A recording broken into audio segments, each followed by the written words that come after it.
Hello everyone, good morning and welcome to the SME Unplugged 100 Go Digital series brought to you by MDEC and WordLabs Business Network with me, Pali Dillon, your online MC. Yes, the new normal.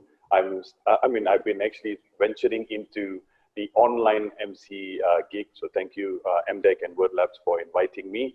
Now, before we begin, on behalf of MDEC and WordLabs Business Network, I would like to wish to all my Muslim friends Salam Ramadan. And to everyone in general, I pray that you and your family are safe at home at all times. We will get through this together. Now, episode number 4, it feels like just like a Harry Potter series, right? So we started with episode 1, 2, 3, and 4. We will be having 2 more episodes next week and the week after till 2nd of June, which will be the last segment for this series. Now, a quick recap.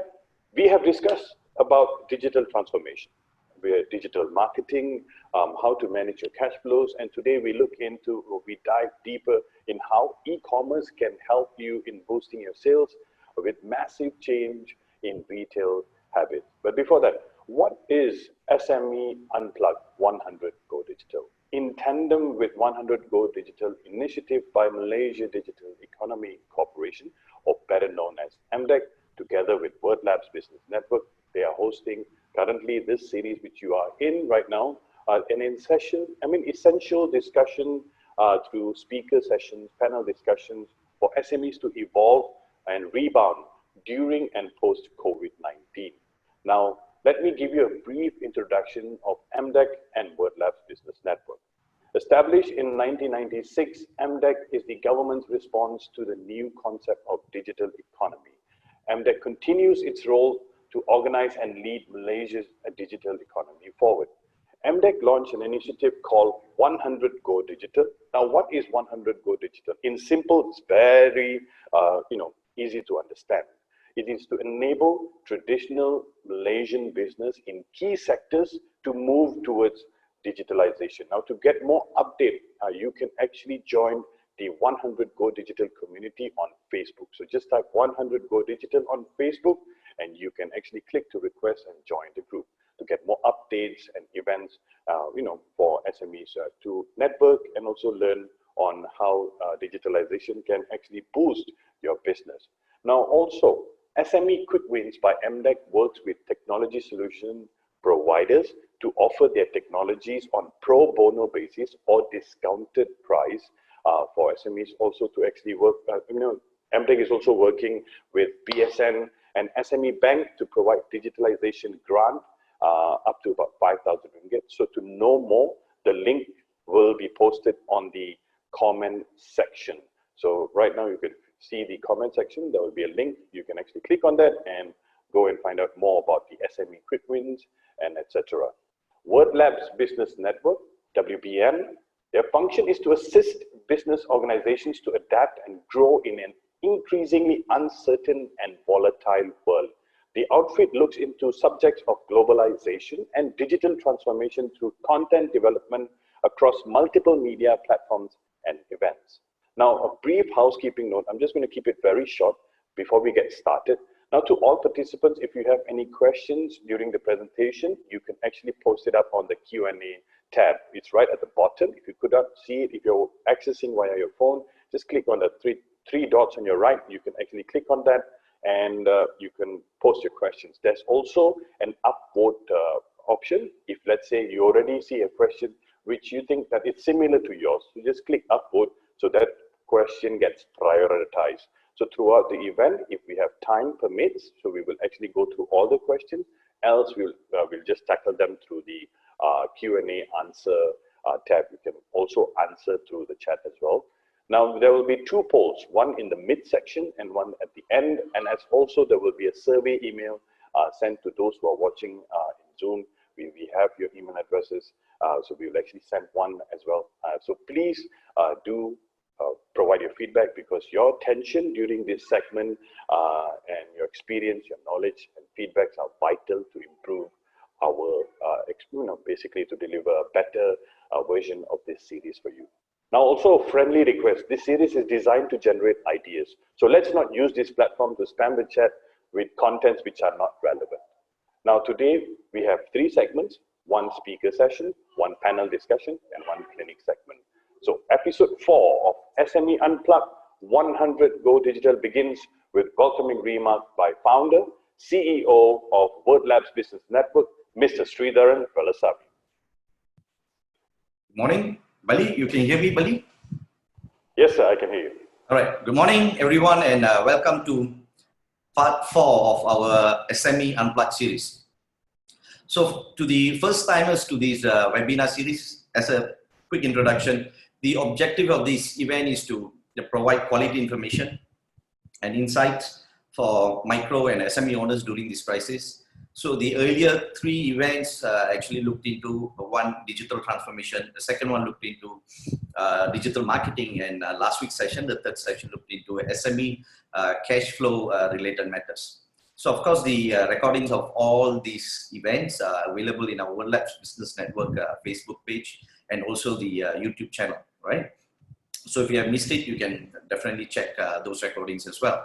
So throughout these 6 weeks from April 28th to 2nd of June, we are looking into content that can help SMEs in their digital journey and also help organize actionable clinics throughout the series so that they can immediately apply in their business operation, right? So not just purely about thought leadership, but also something to be able to provide a certain level of skills. So while the main theme of these events will be, of course, on digital transformation, digital adoption, the idea is also to look into other related aspects of business and get our gathered speakers to present the way forward for small and medium businesses. And of course, digital component now plays a very big role in any business aspect, right? Today more than ever. And in this session, we will look into and explore e-commerce, right? So for a while, many wondered, many were thinking, what is this digital adoption all about? I think COVID-19 this season has defined it better than anyone could ever have before this. So just like what we say, before common error and common error, right? Now all of us are together walking into the post-COVID era. So, and e-commerce will play a major role in the way we shop and consume. That's a given. Not in the next decade, not in some distant future, not next year, but now, today, right? So how will our shopping habits change, and how even our shopping complexes even look like in the next few days, right? The next few weeks or a month from now. So of the few times that I went to shop during the MCO, I've been wondering about what's next when it comes to buying behavior after COVID-19. And I realized that running any business, right, at this point of time, and more so retail business, selling things have become more difficult, right? So now SMEs or the retail boys must have to balance many things at one go. They have to be creative to secure the future of their business. They have to serve their customers and also keep supply chains intact. And if you sell things, what are the ways to evolve and reconnect with your customer base in this altered space? And if you are planning to sell things now, what are the trends to look for and ride this wave? So clearly consumers have completely changed priorities in what they buy, what they stock, and the purchases that they have deprioritized, right? So example, no one is buying travel related products now. All kinds of fashion goods, clothing, leather goods, outdoor products have dropped significantly as well. But things like, of course, disposable mask, oven, microwave, ice cream machines, bread making machines, health supplements are literally selling like hotcakes. So there are many more examples and trends, but what hasn't changed in the crisis is that smart businesses differentiate themselves from the competitors based on the experience that they deliver to their customers, right? So it's basically differentiating oneself with the competitors based on the experience that they can deliver back to their customers. So the retail sector now is at a very critical juncture. Businesses, micro, small, medium, must do their best to provide a positive customer experience using as many tools. And these tools are already readily available now, right? It's very accessible to everybody. So in conclusion, there are two major issues that SMEs need to look into. One is the altered consuming behavior and feeding and businesses feeding from that trend, and the other is ensuring a positive customer experience by using relevant tools which are already available to them now, and of course use them creatively, right? So we can't be so sure of how future shopping complexes will look like, but what we know is that buying behavior after COVID-19 will rely heavily on e-commerce, right? So digital efforts will surely help businesses to get closer to their customers, serving their needs. So maintaining consistency at all touch points is vital, very important. And this is the reason that we are having today's virtual event, and we have gathered a very good list of expert speakers in this particular subject of e-commerce to provide you with great insights and information of what's happening out there.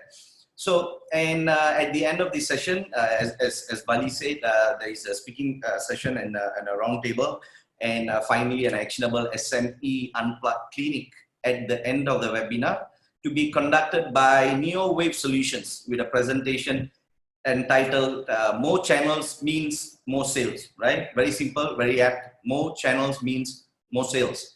So World Labs Business Network and MDEC want to also make these event series an outlet to measure the pulse of SME businesses and also micro businesses, and hopefully shape future content and future initiatives accordingly. So as usual, be active during the polls, and also do send your questions. Share your thoughts so that they can be useful for enablers like MDEC in going forward. Please, of course, please take the time to fill up the survey form. It will be sent to you after this session. We are also generating content from these virtual events to reach a larger audience post-event. So this is to ensure that the knowledge sharing does not just end with this webinar, but also captured for others to consume. And lastly, Winston Churchill once said, never let a good crisis go to waste. And this coronavirus seems to be the perfect crisis for e-commerce. Thank you. Enjoy the sessions. Stay safe and stay in business. Over to you, MC. Thank you, Sri. Thank you. Sri actually touched a very good point that nowadays you see the rise of purchases such as like bread makers, ovens, even like coffee makers, and at the same time, I'm seeing the rise of homemade food, or homemade recipes are being shared through deliveries as well. So I've been like seeing a number of my friends starting their own businesses as well. So I think not a lot of we can't actually just focus on the bad thing which has happened to all of us, the impact, but actually a lot of people have realized that they got talents which they can diversify their income as well. So, but without wasting any more time with that particular comment from the MC, let's head to our speaker session for today, which will be presented by Sam Con, e-commerce consultant from Beyond Infinity. Sam has been in the e-commerce industry for the past 9 years and continues to grow strength in strength. He is also chosen 1 out of 1,000. Guys, he's a chosen 1 out of 1,000 entrepreneurs to visit the Alibaba ecosystem in 2019 under Jack Ma's initiative. Previously, he was the recipient of the Lazada Top Category Award in 2018 and 17, 2 years back to back. For the e-commerce business, he has successfully transformed from offline to online with record sales of up to 1.5 million from e-commerce marketplace platform. Now, Sam, good morning and take it away. Hi, good morning, everyone. Thank you, Bali, for the introduction. Thank you, World Labs, for the invitation, and also MDEC for this initiative. Good morning, everybody. I'm going to share on my screen. And today, I would like to first introduce myself. Bali has done a very great introduction. Just a little bit about myself. My name is Sam Con from Beyond Infinity Consultancy. And today, our topic here today is pushing the tech envelope to nurture e-commerce for a post-COVID-19 world. Now, what this means is, how are we as business owners going to actually break through the boundaries? So in our session here today, what are we going to expect? And I'm going to focus into 4 areas here. First, a little bit introduction about my company, and then we're going to take a look on the overview of COVID-19 towards businesses. What is the impact? And thirdly, we are going to look into the global digital behaviors during COVID-19. So businesses like yourselves today, all the participants, can capitalize on this opportunity and see whether this will be useful for you should you embark on the digital journey. And finally, I would like to personally highlight 5 e-commerce focus areas. Should you be embarking on e-commerce, let's look into what's trending right now, what works right now. So I'm going to share with you 5 important points here today. So once again, thank you very much for WordLab for inviting. And now we're going to begin our session here today. A very brief introduction about myself. Beyond Infinity, we have actually achieved e-commerce top awards. We have been also featured in Business FM regarding the O2O transformation of the business that we have successfully on board, and became a keynote speaker in major e-commerce conferences such as the Lazada conference last year. We have also appeared in TV talk shows as moderator, panelist, and also to share our knowledge and expertise in the area of digital economy and thought leadership related topics. Finally, we are also a featured writer in magazines and newspapers regarding the ins and outs of e-commerce in local and digital publication. Our aim of the company is to share all this digital knowledge with peers like you all so that you can implement in your businesses successfully. Now, you'll be wondering, why have we been interviewed by BFM? Why have we been invited to be panelists or moderators? Well, this is because we focus in these 5 areas in our business. Now, firstly, we actually help businesses to transform, and we consult these businesses from offline to online. Now, if your business wants to get online, we help to identify how and what is required. We can even advise, design, and implement e-commerce solutions. So these are e-commerce solutions for businesses who want to get online. We work with partners and we have a team to handle them. And some prefer to fish.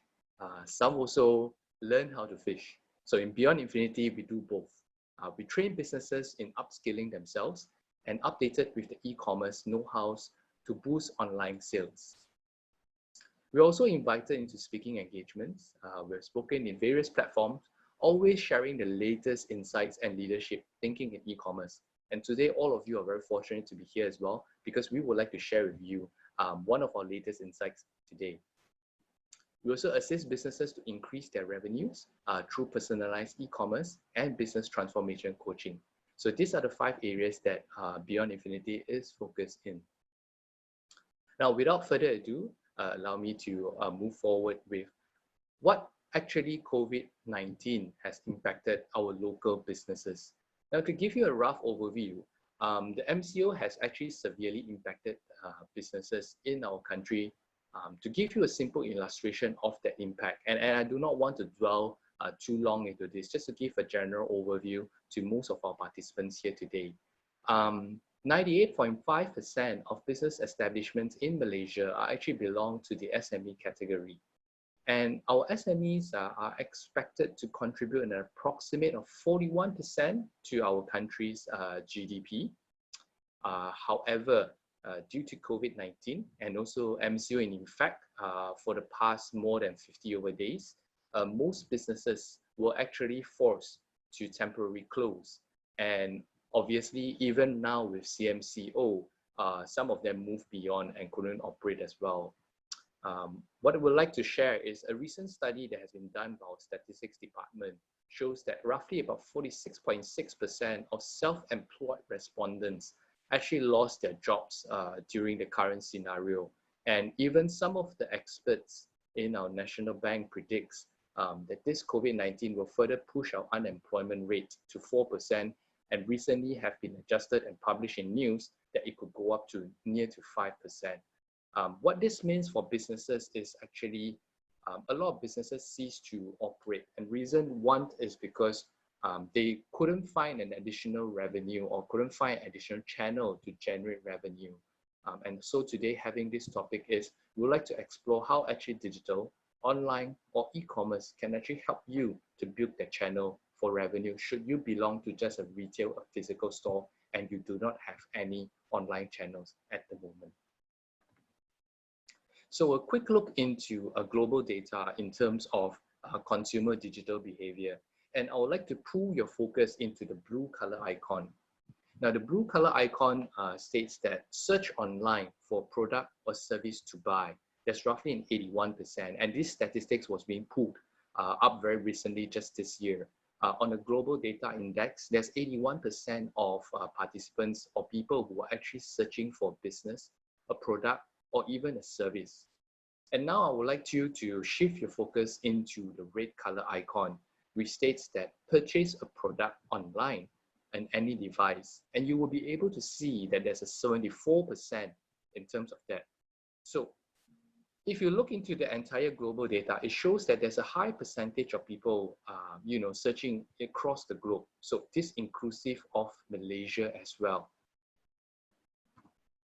Secondly, as we look into the different age groups here, you see that between the red color, yellow color, green color, and blue color, right? 16 to 54-year-old, the spectrum over here, there's an average increase of roughly about 47% in spending more time shopping online. So if you look, if your customers fall within the age group of 16 to 54 years old, right, this simply means that they are increasingly spending more time searching what they want or need online. Thirdly, with mobile phones being accessible by many, there's an average increase of 52% for people who have made purchase online via mobile between 16-year-olds to 54 years old. So I'm focusing on 16-year-olds and 54-year-olds because these are the general consumer age that most of us are targeting in. And the average number is taken by all of these four categories, and we see that there's a 52% increase. That means during COVID-19, what happens is there's an increase of people actually purchasing via mobile. Well, this is just mobile, but what it actually means that it's also online as well. So statistics don't lie. What this number indicates is there has been a rise for consumers to reach for your business, your product, and also your services online. They are also prepared to buy. The question is, are your businesses there? So I'll leave that to you to think a while. Now, during this time, our company, we have been swamped with queries from various industries. So what I've done is I've filtered various scenarios, which I think I can summarize into these 5 e-commerce areas that I would like to share with you here today. And I think it's helpful for businesses to break through post-COVID-19 with e-commerce. So this is my first point. Refocus your priorities. Now, I understand today many of the participants here who are listening to this webinar right now will most likely concise from a physical retail or at least have a retail outlet.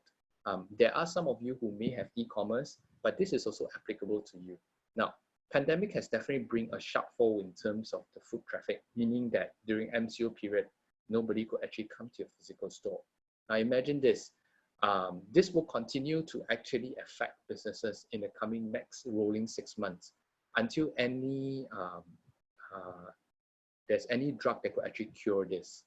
However, the concentrated traffic right now appears to be online, within the online space.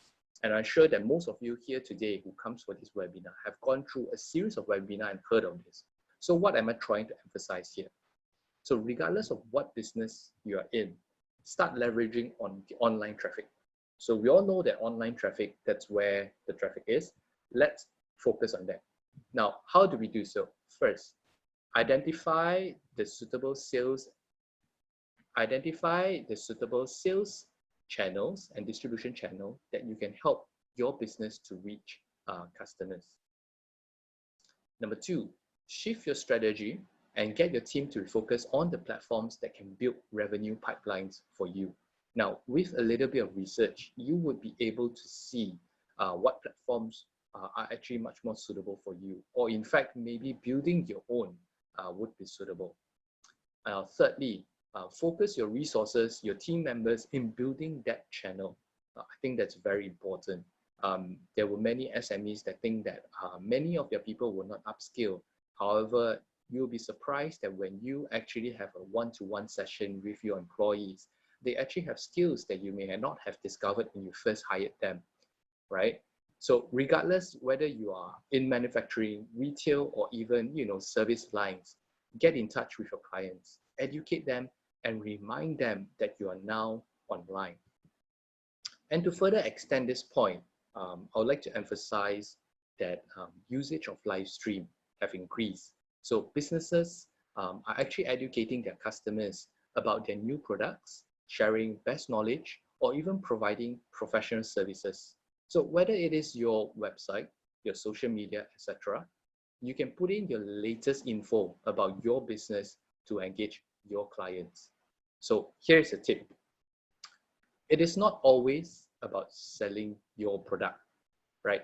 Don't just go on live stream and say, oh, you got to buy this, this is extremely on discount, right? Take this opportunity to actually educate your clients or potential customers why your product or service is currently and will continue to be at the top. And they should continue to engage you after this. Now, we all heard about adapt to the new norm, adapt to the new norm. Now, the norm takes some time to settle in. But the second point that I wanted to point out is accept that consumers' behavior is different now because the pandemic have caused us to have social distancing, the way we perceive in terms of physical touch, human interaction. So people are different now. So it is time to adapt to this new behavior.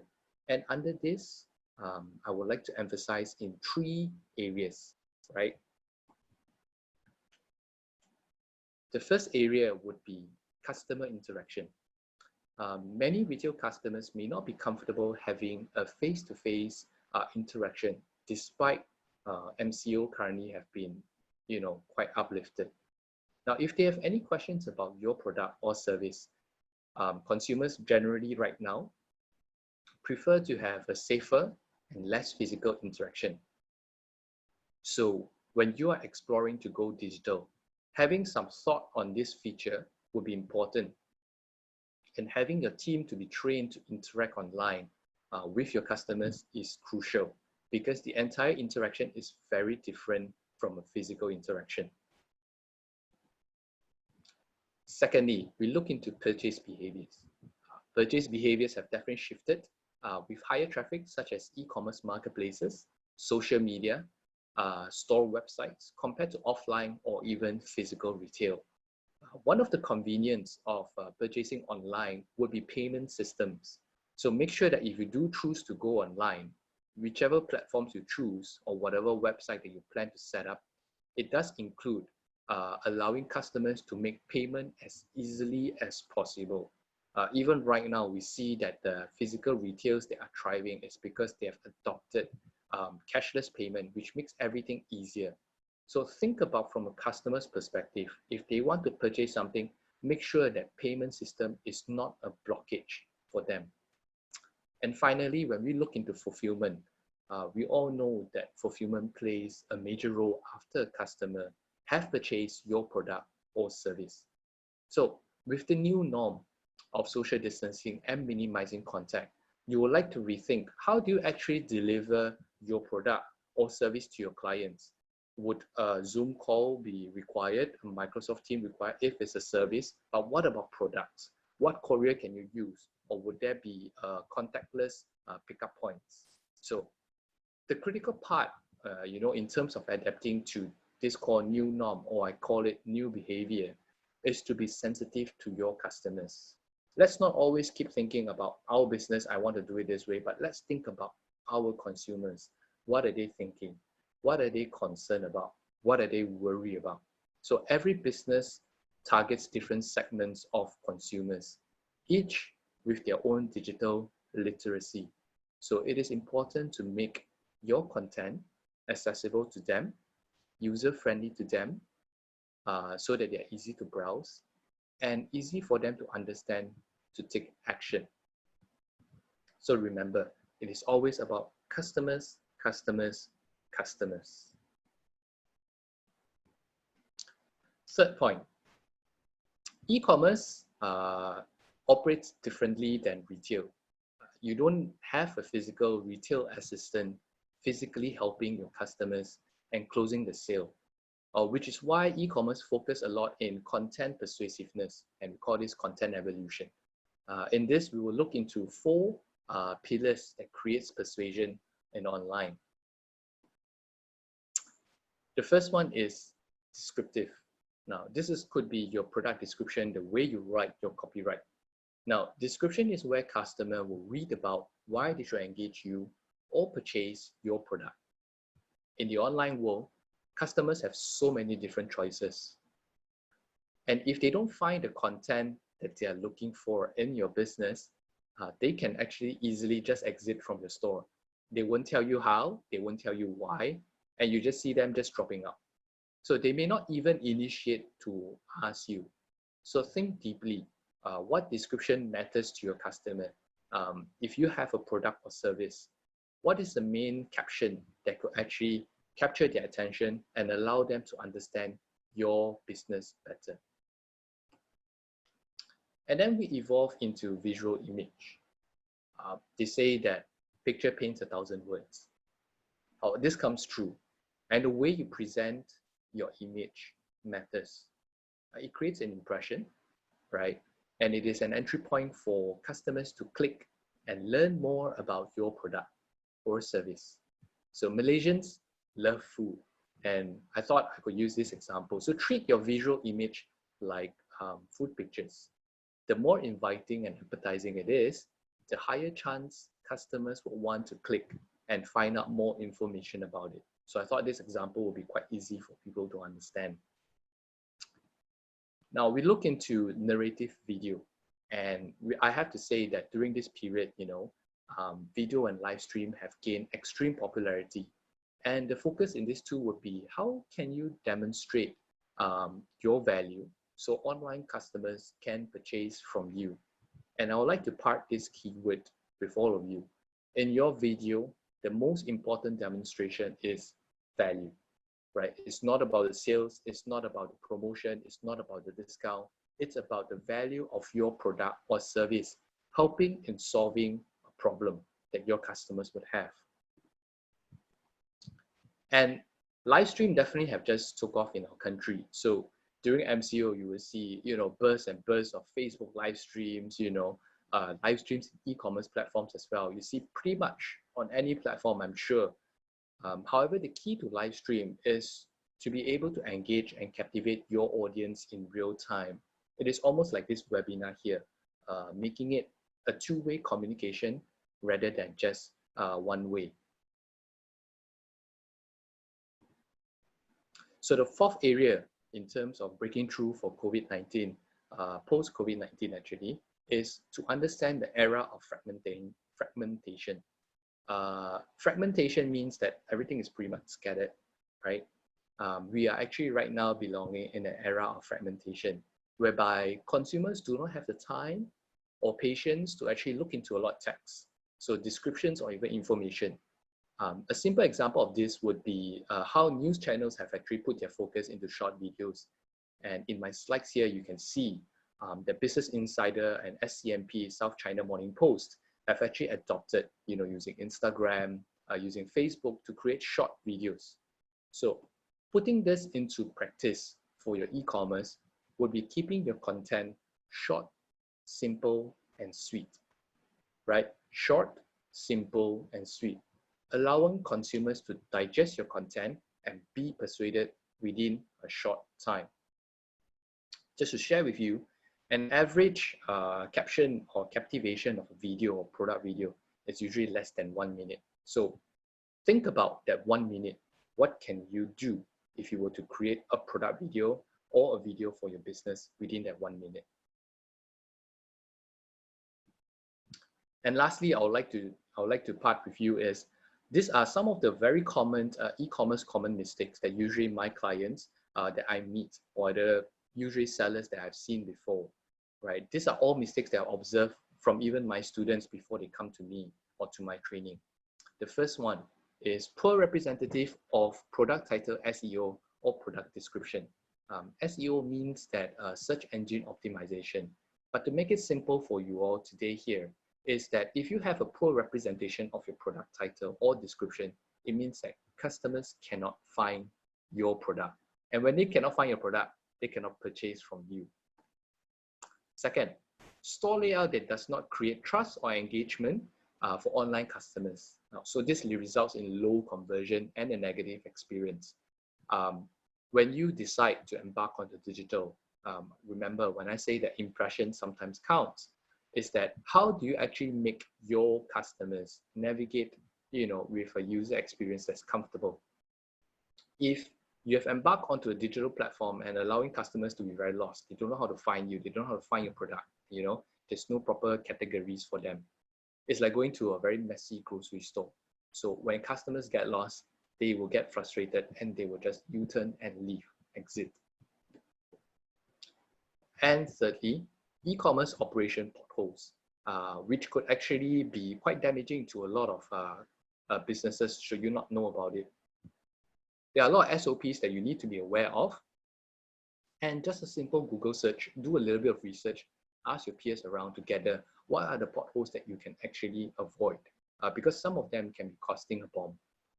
So number 5 is very important when you embark onto e-commerce. Do not start with any common mistakes that have been repeated by many people before that. So do a little bit of research and make sure to avoid as much as you can. Now, for this special session here today, I've prepared a very special 2020 campaign checklist. This is very relevant for people who want to embark into e-commerce. This checklist actually highlights what's important to actually take note of should you be preparing for an e-commerce campaign. So this is an ebook. You may scan this QR code right here. What you do is this QR code will lead you to a page whereby you just need to fill up your emails and your details, and this book will be automatically be sent to you within 24 to 48 hours to your email. So remember, if you key in not working email, it will send somewhere else. So make sure that it is a working email. So I will leave this slide here for a while for most of you to scan. You may scan using like a DingTalk, WeChat, or any QR code scanners. If you have iPhone, it will be able to scan as well. I would like to recap also the 5 points that I've shared today, the 5 areas of e-commerce that you should be focusing today. Number 1 is refocus your priorities, right? Identify, shift, focus, and then educate your clients. Second point, adapt to the new behaviors. So always be customer sensitive. Remember, it's always about customers, customers, customers. Thirdly is about content persuasiveness, whether it's in description, visual, narrative video, or even live streaming. How are you actually going to do that? And fourthly, to understand the era of fragmentation. So within the short 1 minute, how can you captivate the buyer's interest and also allowing them to create curiosity to find out more about your product? And finally, avoid e-commerce common mistakes. So do a little bit of research, ask around, observe a little, and make sure to avoid all these e-commerce potholes, which will cost you like a bomb. Now, if your business requires more training and going forward, then let's have a chat. I mean, what's so special about our training and my workshop is that they are transformative. You actually experience the theories that I teach you, and you can immediately implement it and try it. That's the beauty of it. So we made e-commerce training to be practical, relevant, and fun. So I just want to share with you that to sum up the entire presentation here today, and I hope this has been very helpful to all the businesses here. E-commerce has actually become a very critical extension to business than just a good to have, right? Back then, e-commerce was a luxury, considered a luxury to have, an option that maybe you can have, or maybe you don't want to have, that's okay. But we have seen that business with online presence have shown the advantage of being able to adapt, pivot, and navigate through the pandemic period. So let's all be open-minded, embrace how e-commerce can boost revenue for your business and persevere. So I hope this webinar has been helpful for your business. Now do bear in mind, survival will take work. If you got any questions, give me a shout. I'm here to help your business, and together we can get out of this. Thank you very much for your time. Wow. Thank you, Sam. Thank you so much. What I really liked about your presentation, which was very different from all the others, is that you had a QR code at the side, and I was also getting busy registering because I wanted the handout of 2020. That's what you said. That was the title. Sorry, I can't hear you now. I'm losing you now. Yeah, it's a campaign checklist ebook. Well, but so I clicked on it, so that was really interesting. So now we have a couple of questions, but one question from me itself. You know, when you mentioning that yeah, this QR code will expire 48 hours. Okay, so guys, the QR code will expire in 48 hours. Thankfully, I've already registered. But now, question, Sam. Now, when you said pushing through content, you know, you definitely need to do a little bit of marketing so you attract buyers to buy. Now, you see, whenever I want to buy something today, let's say I have something which I really want to buy. Let's say I just bought recently a glass jar, so I just went to Lazada. But the thing is, how do new competitors, or like, you know, how does new entry to actually start competing and trying to actually push their product or their brand or their content up to the media platform? Based on your experience, what is the best platform? Because you see, YouTube, for instance, if you're watching a YouTube video and then suddenly an advertisement comes, right? A lot of people don't really listen to that 5 seconds. I would be actually like click, skip, because I want to watch the video. So in your opinion, what is the best, you know, platform to push your content or actually market your content? Right. So I'm assuming that this will be for product-based businesses, right? Well, a lot of different platforms actually work for different people. But if we were to look at Southeast Asia in general, we already identify which are the two largest platforms. One starts with L and one starts with S. So it's either Lazada or Shopee that has been maintaining right at the top. Why so? It is because they invest an immense amount of resource to pull in the traffic. And I'll give you a very simple example. If you were to compare, say, a Kota Baru mall and compare to Pavilion Mall, you can already see the stark differences between Pavilion Mall and Kota Baru Mall. Pavilion generally have more products, and people like to go there because they like to browse, right? They like to check out what's new and what's important. And I would like to relate this to one of the Q&A that have just popped up. They say that, can you compete with the big boys or either big girls, right? In fact, you can. The idea is that it's not always about price. And like I said, it's always about value. So first, identify which platform actually works for you. Where has the most traffic? And today, I would like to share with you that in Southeast Asia in general, you will see number one, number two fighting. It will be Lazada and Shopee. Why do I always share this example to my clients? Is to give them an understanding where should they begin their journey. You want to start somewhere whereby you can minimize your effort and minimize your resources. If you were to start in Kota Baru Mall, just an example, right? You will need to invest in, marketing, advertisement, hiring people to, get the word out. But if you start in Lazada and Shopee, you may think that you are drowned by all the big boys and big girls. In fact, it's not. The traffic is there. So people will continue to move along. The question is, how do you attract them to come to your store? The traffic is already there. So I would like to relate back to, my third point just now, which is about the content evolution and persuasiveness. So invest your value and your time and your resources into the image, the product descriptions, the videos, and the live stream. Right now, I can give you a tip. Live stream is actually a leveling field. So if you want to compete with the big boys and big girls, go on to live stream, because you will be on the same ground. Everyone is starting at zero all over again. Okay. Sylvia Lee has commented that please share the QR code again if possible. Yes, we can actually share that shortly. But now, Sam, what type of industries can B2B, e-commerce be applied to? I mean, like B2B e-commerce, which type of industry? You mean business to business? Yes. Okay. When you're talking about B2B, you can look into like the Alibaba platform, right, whereby they conduct a lot of B2B business. But not to be shy away, there actually a lot of businesses actually started from B2C. I've known many of my clients and brands, they actually went into B2C in Lazada and Shopee, and eventually they became a B2B market.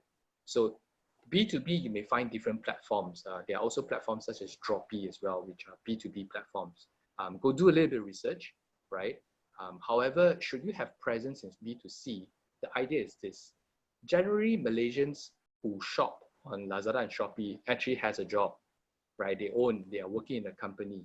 And when they find something of a really good deal, they will usually try to reach out to the buyer and ask whether if I purchase this in bulk, could that be cheaper? And some of them will try to take this offline, whereby they try to connect with the buyer themselves and negotiate a deal for B2B. So B2C actually creates that sort of marketing value for you to create a B2B opportunity. All right. So if you're in a product or even service, platforms that provide traffic allows you to conduct business. The question is, how are you utilizing it and leverage it? So that is a little bit of skill.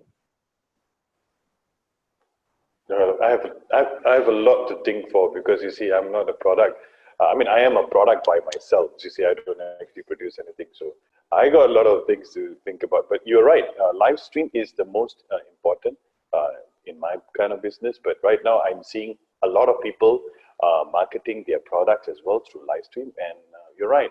Through COVID-19, I believe it's something which we have actually gained rather than losses, that we have gained a new ways in actually conducting business.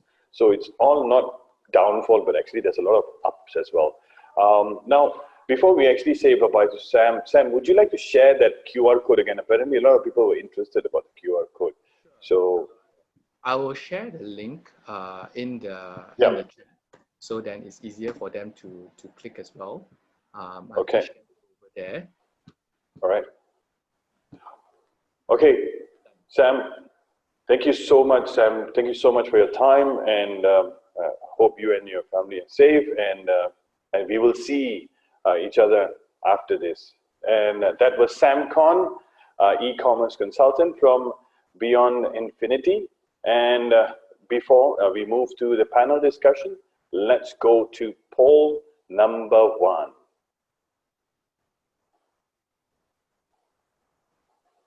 There's 5 questions. Check it out. Has your business engaged in e-commerce platform? Sam just posted the correct link as well, the clickable one. Second question, do you believe e-commerce can help your business succeed or sustain? Third question, how can e-commerce benefit your business?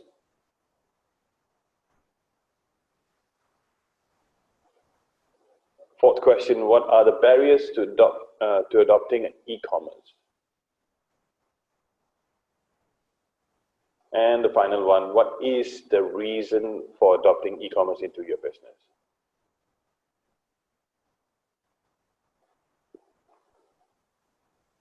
To those who have answered, thank you so much for your attention and providing your value input on the poll.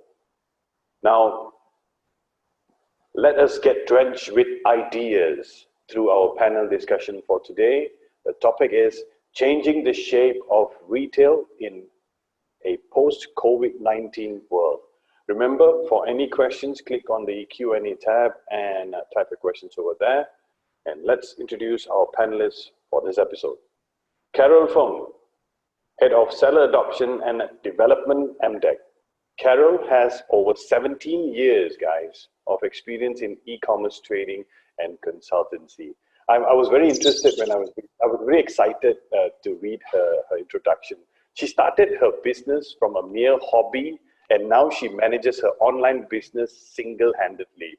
You know, she's known for selling her ribbons and safety pins, guys. So can you imagine ribbons and safety pins on eBay, and has trained entrepreneurs in Malaysia on how to bring their businesses from offline to online. She's also a certified trainer by eBay Southeast Asia, which allows her to teach and provide trainings to individuals and companies in using eBay as a platform to trade online.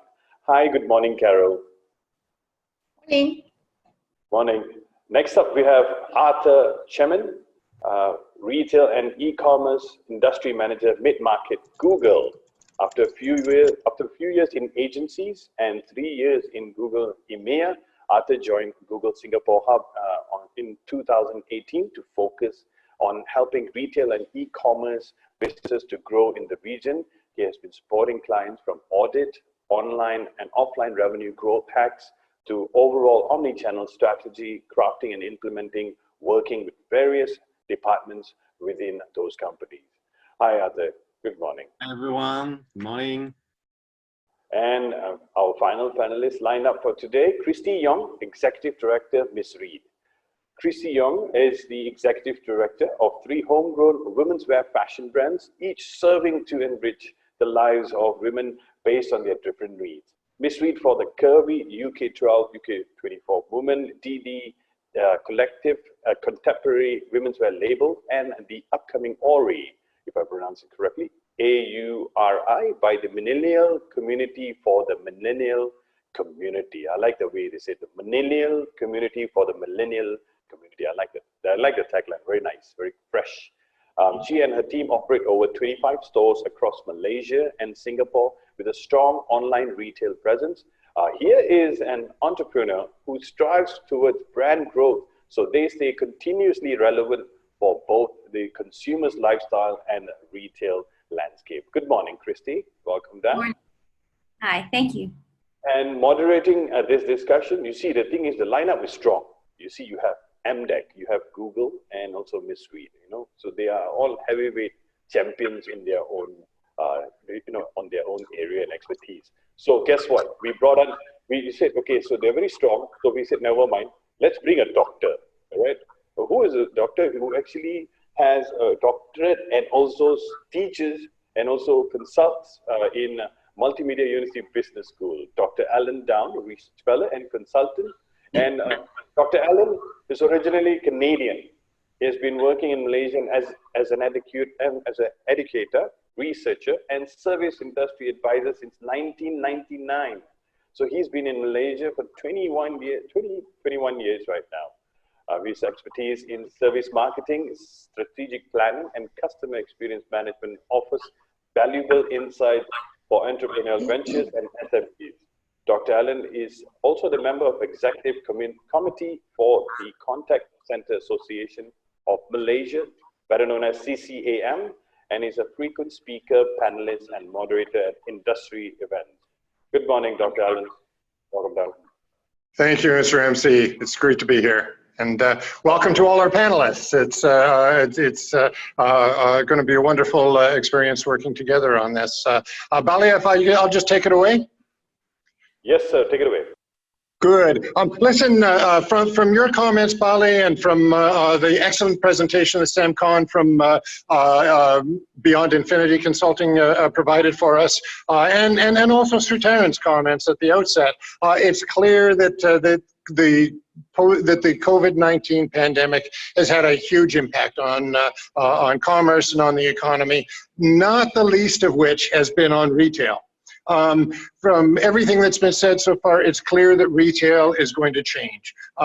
As you look ahead into the future, I'd ask you, I'd ask my powerhouse panel to look into your crystal balls. What's the one biggest change that you see we're going to be faced with in the retail landscape in the future? Carol, do you want to start? Morning, thank you, Alan. Future. 20 years ago, you and I, probably you or probably myself, has been doing online. So we see the future will be online. And before we press people, please get online. Please put yourself online so that people can search you on the search engine. So the future is everybody will use their mobile phone. Everybody will use phone to search for information. So if companies are not online now, you are losing a lot. So the future is always to put your business online. So this is where we at MDEC come in with so many programs. On to you. Alan. Okay, so we can look to a retail landscape that is more digital. It's more online. It was already heading that way, and some of the figures that Sam gave us showed that e-commerce was strong. But this, that the last 4 months has really kickstarted the Industrial Revolution 4.0, if you will. So that's one thing that's going to characterize shopping in the future. Christy, what's another one? What's another change that you expect to see around the corner? Definitely a lot more about collaboration and competition. And also this pandemic has forced us into inclusive growth, talking about collaboration. I believe there's no real playbook about the future. We don't even know what's really ahead in 3 months for sure. But definitely the e-commerce journey was one that started a long time ago in our organization. I think Miss Reed went online 9 years ago, to be exact. And so that's where our first digital journey began. But to be honest, it's not all perfect. We're still learning every day because technology shifts so quickly. So really about the mindset, and I think that's the most important aspect that is what's going to set us apart. Okay, we'll sure talk a lot about mindset as the hour wears on, because I think that's critical. So thanks very much on that. Arthur, what would you add in terms of your vision of the retail shopping future here in Malaysia? Thanks, Alan. And quick side note, if you hear me coughing, I swear I'm not here. It's just that I'm a heavy smoker. So sorry for that. So I fully agree with what Carol and said already, but if I can add on something, I think the customer experience overall will be truly omni-channel, and it's always the same. Like crisis accelerates change. So those changes were already there before. It's just that now it's like the growth is mental, and the physical retail is not going to die. It's just going to drastically change. And I think the way as a business you will operate, how you connect online and offline, this is where the key the magic will happen, and how you seamlessly give the best customer experience, wherever it is on your e-commerce website or on your store, and how do we bring those two together? So I think that's really one thing that we need to keep in mind. Wow. Crisis stimulates change. I really like that, we saw from Sam's presentation that already about 75% people have purchased online, 51% with their mobile phone, 80% have already searched for products online. So that was already happening, but it's a truism, I think, that in times of stress, whether it's economic stress or public health issues like we have now, it tends to accelerate the trends that are already happening, and I think that's certainly taking place now. Although some companies, and I'm looking at Christy, some companies like Ms. Reed were into the swimming pool way long ago. Christy, can you remember what was the first business process you digitized at Ms. Reed, and how long ago was that? Every day we're digitizing. E-commerce is really not a destination, it's a journey. Every day there are changes. I mean, you'll be surprised. There's so many processes in our business that are still manual, but we're figuring it out along the way because it's cost intensive. That's the reality, right? So I think referencing what Sam spoke about earlier is really important to look from the customer's perspective and the customer journey, what makes sense for her in our context, because our target customer is women in sizes 12 to 24 for Miss Reed. And survival really takes work. I think those were two strong points from what he shared this morning. There's no hard, fast rule. I think for a lot of the traditional businesses, the best way for me to put it, because Miss Reed comes from a traditional background, 23 years in brick and mortar, so it's not going to be an overnight change. But my key point being that there's no hard and fast rule, and digital transformation, though a big word, is really about business maintenance and finding new ways and optimizing opportunities out there. Well, thanks, Christina. Clearly, Ms. Reid is one of the leaders in this, moving toward a new digital environment. But my concern right at the moment is, what about those many, many companies? I mean, retail is such a broad vertical here in Malaysia. It's everything from people who have kiosks in the mall to people who run shop lots to such a wide range of product. What about some of the people who were excited about becoming an entrepreneur, who very quickly opened up their business, contracted with a supplier, and haven't been as engaged in the digital transformation process as you were? Someone who's behind the curve right now, and now all of a sudden the bottom has fallen out. Consumer patterns have changed. The economy, we're headed for a global recession. Christy, what advice would you give to that person now about how to catch up?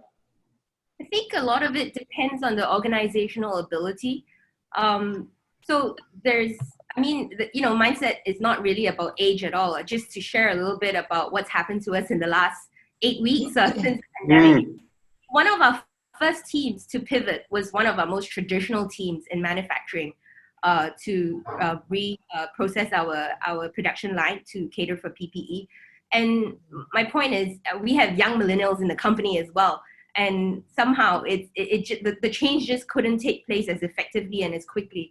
So it really depends on the individual and how we're gonna really embark on this as a whole group.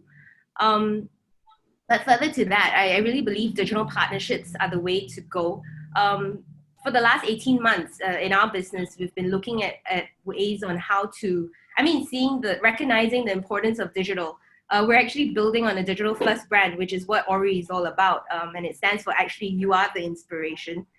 And so if you see, Carol and I have got these two T's here. So for us, we're having a traditional business and a new startup business to sort of fend off each other, or maybe fend off is not the right word, but to sort of learn from each other, right? Integrate, and I think the point here is balancing out the best of both worlds. Like what Arthur mentioned earlier, brick and mortar is not going to go away. Think about how our Malaysian culture is. We love malls. We love the air conditioning, right? The malls that do well out of this are going to be the ones who work in tandem, the landlords together with the tenants as partners to grow long term. So coming back to the advice for companies who have not embraced digital, Carol is a great person to know in this. She has a Go-commerce community. And I was sharing earlier with some of you, I think, that, there's so much information out there, so much to read. But with MDEC, they're constantly on WhatsApp, constantly on DingTalk. Any question you have, put it out. Someone will get to you, and that will start you on your journey. There's no hard and fast rule. I stress that again. We're learning every day. But, it's really just to get started. Well, great comments. And I really notice, I really concur with your comments about MDEC. Probably the best advice that anyone could receive right now is to make a connection with MDEC and to tie in with some of this expertise and some of the guidance. Carol, if someone does contact you, and again, someone behind the curve, someone who isn't out in front of the digital economy yet, what would you advise them? What would be their first step? Don't walk this journey alone. Be in a community.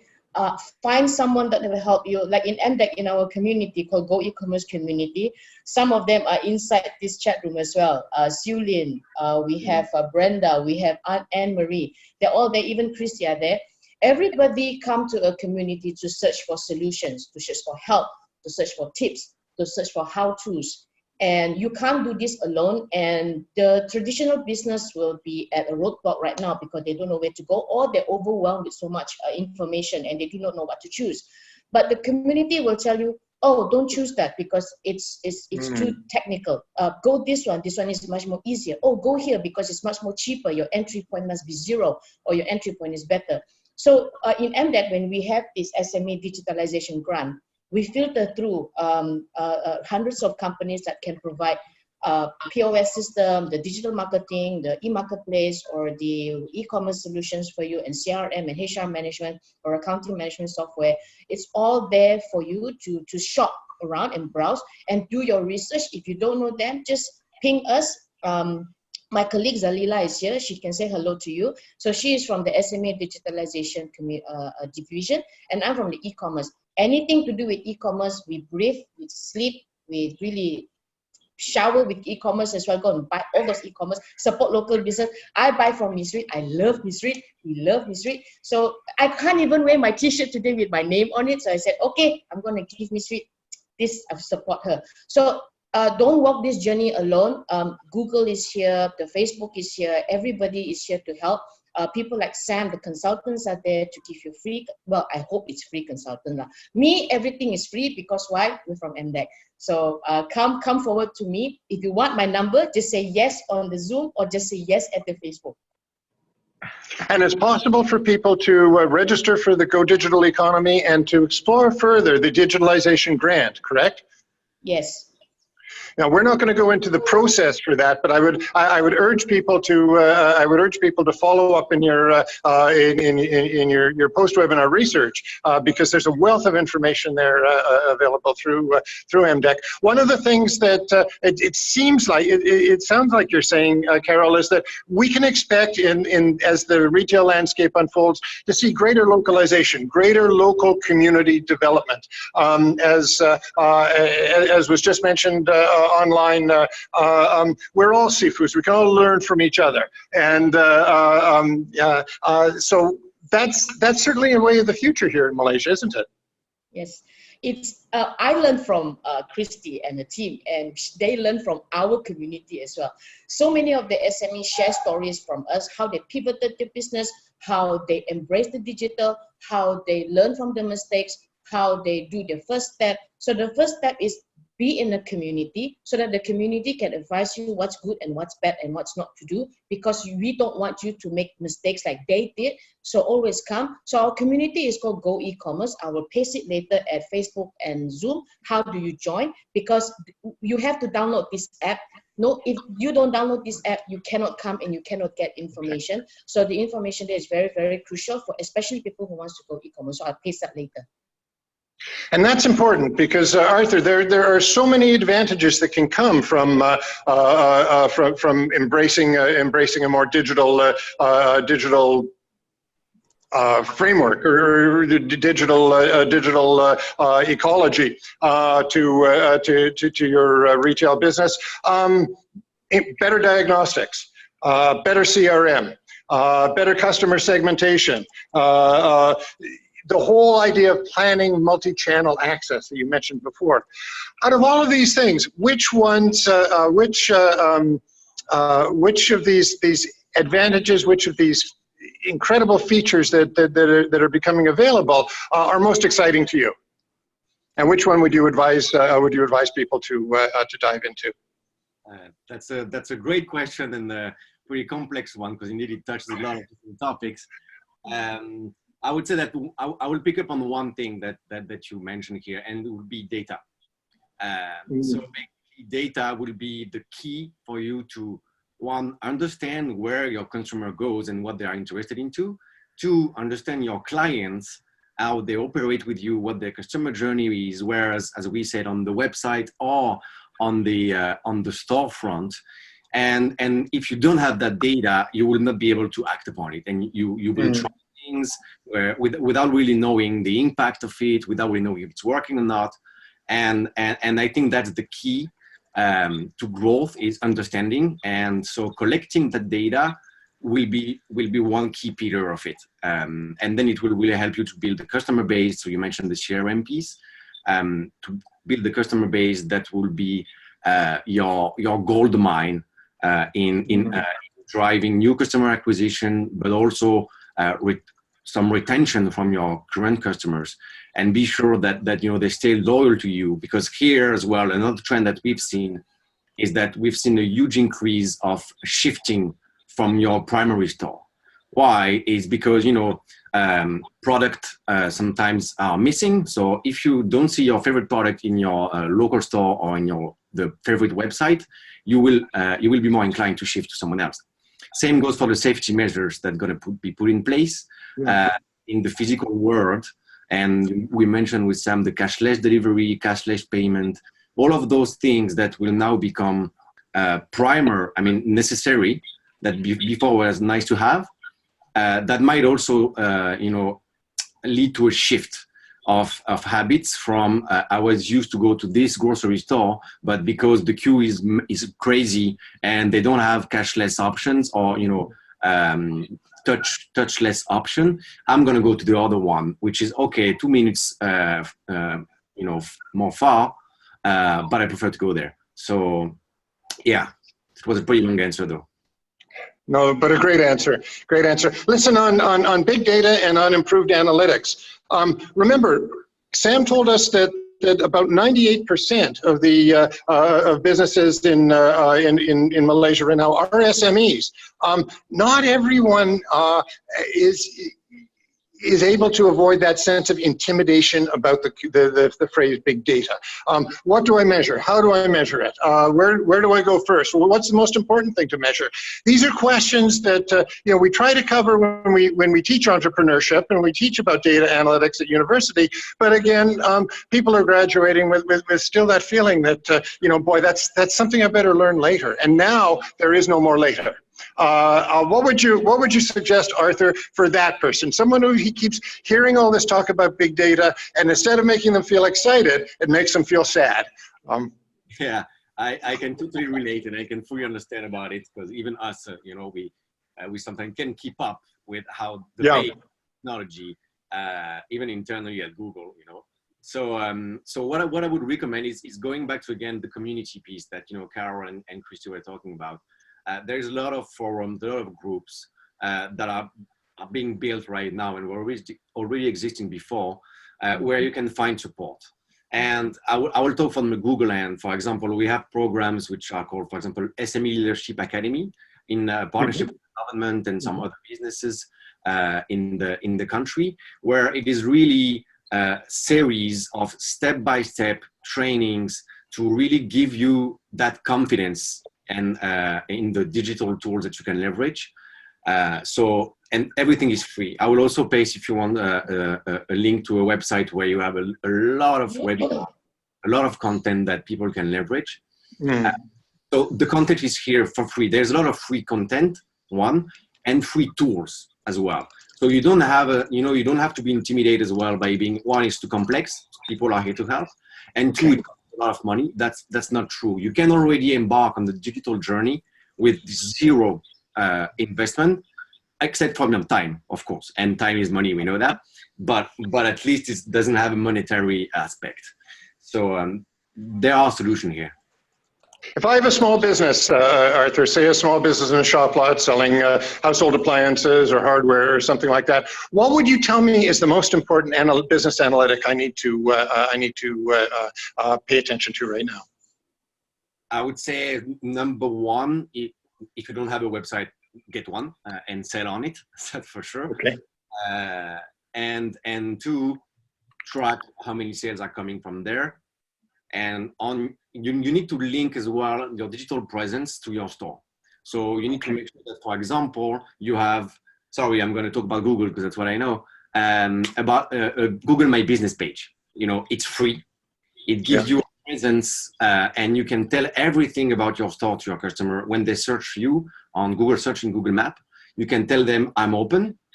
You can tell them, I can do delivery, I can do curbside pickup. And for example, curbside pickup has grown like, I think it's 2x overall, the past curbside pickup. And you can say this to your customer in Google My Business for free. And it's going to be like a storefront. So I would say that's the two things. One, get an e-commerce website up and running if you can, as fast as possible, and measure the sales coming from there. And two, bring your physical store digitally with Google My Business. Okay, let me say that again. Develop your social, your online presence, whether it's through web content or social media. But get on the web and measure your traffic as it starts to build. And then don't forget about the integration between the brick and the click, because we're not really in a brick and mortar environment anymore. We're not fully in an e-commerce environment yet, and maybe never will be, because there will always be some things that are sold better in a physical environment. So now is the time to think about ways of integrating those and making the customer experience journey seamless from one to the next. Is that what you're saying, Arthur? Yeah, definitely. And there's a lot of tools that you can leverage today in, for example, understanding the foot traffic coming from your store. How do people arrive there? How did they interact with your Google My Business page, for example?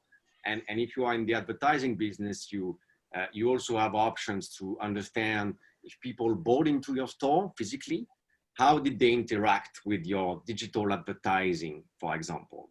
The solutions are there. Okay.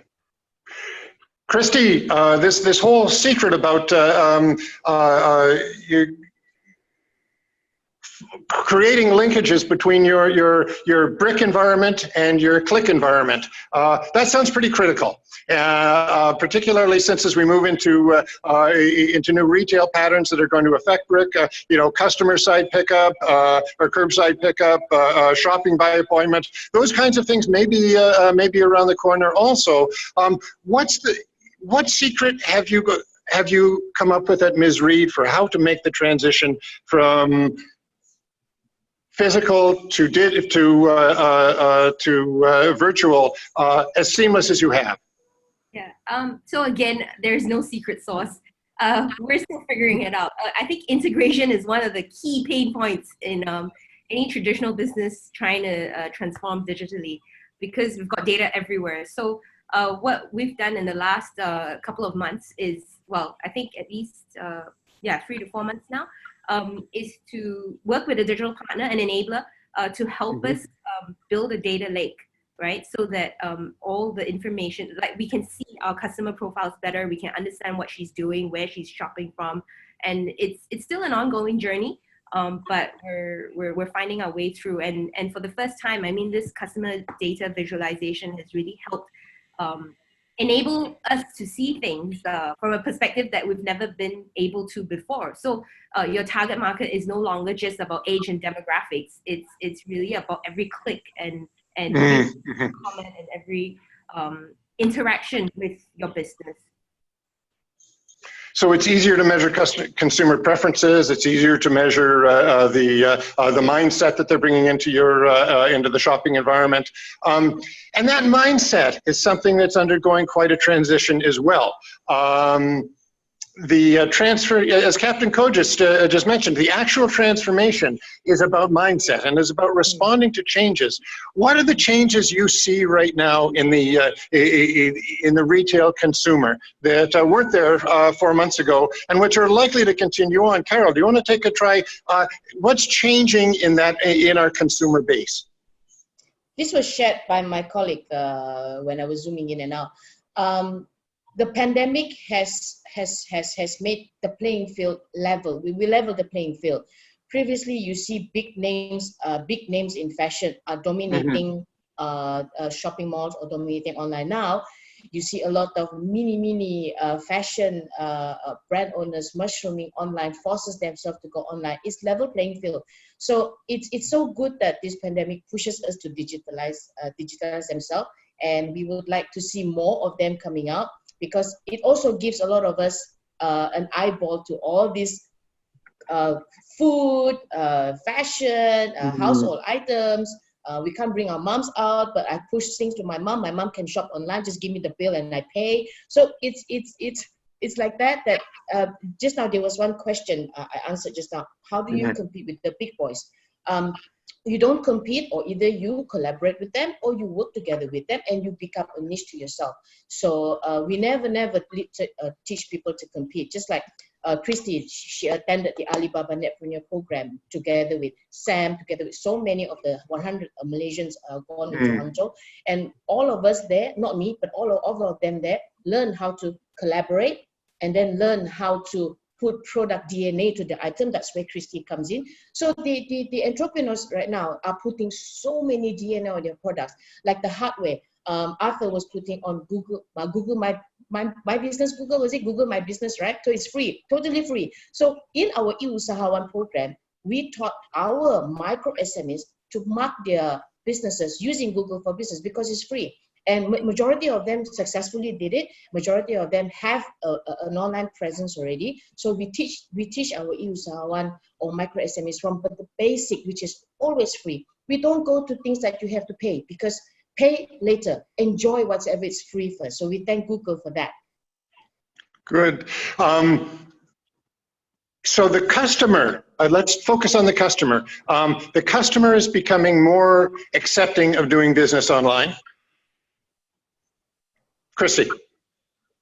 Yeah, I would say so. I mean, I think the convenience of it, Sam's chart showed all the stats on that, right? But right, I think yes.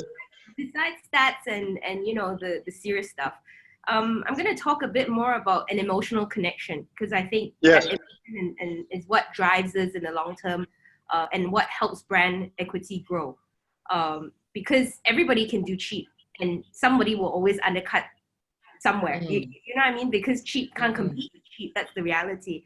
And so that's where what Carol mentioned earlier about the brand DNA coming in, and what we've observed over the last couple of weeks and months is this shift in the consumer behavior about wanting to make more meaningful purchases. For us in fashion, we truly believe that COVID forced a revolution or evolution that was long needed, you know, because like what I mentioned earlier, cheap can't compete with cheap. People were expecting price reduced items and not but those who love quality will continue to be our customers for a long time. But my point here being that I think having the pandemic, it really forced us to reevaluate our ways and the whole supply chain and how things are made and so on and so forth, you know, all about making meaningful purchases, right? Well, how one purchase goes a long way. And again, illustrated by these T's, right? I mean, 2 meters, what does it mean to you? It talks about social distancing. But if you think one step further, what does that actually mean about social distancing? Could we think perhaps about the sacrifices we've had to make because of social distancing? You know, it's like you see a colleague in the past, it's a handshake or a pat on the back, and now it's everybody has to maintain their distance. So even with family, you know, or a dear friend, So it's a lot of sacrifices going on around, and I think it's for brands like us. It's really about building an emotional connection, and that's how you're going to add value in the customer journey, being different. So value is a critical component, and we can address value. One very effective way to addressing value is through emotional connection. And again, thinking back to Sam's presentation a few minutes ago, all of the content evolutionary factors he talked about, improvements in descriptive, visual imaging, narrative video and live stream for value, creating value, not only value but trust too, as Captain Co just mentioned. That's all at the affective level. That's all at the emotional level, isn't it?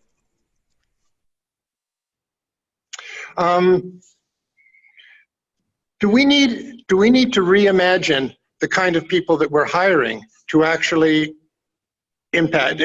make this transformation? I mean, the retail employer has been pretty much a static set of core competencies for quite some time. But now the ecosystem is changing. What changes do we need to look for in our talent management approach and in the kind of talent pool that we access? Arthur, at Google, you're in the business of working with people and helping people prepare for the future. What are the changes that you think that we're going to see, or we're going to need to ensure with the talent pool that we're employing? And that's a great question that I think everyone's thinking of. So let's say that's going to be two components. It's going to depend highly as well on how the physical world and your physical network or physical shop will change as well. And as Christy said at some point, there is a high uncertainty on that front on what's going to next 6 months going to look like. So then that means one key competency that was already really important before is adaptability. I would say that that's one thing that's really important is you need someone who, yes, brings core competencies, core skills to your team, but is also ready to unlearn those skills and learn new. And that's really something that we focus on a lot at Google overall is high flexibility, high adaptability, and critical thinking, instead of having a hard set of skills that then becomes also even more difficult to move and to change.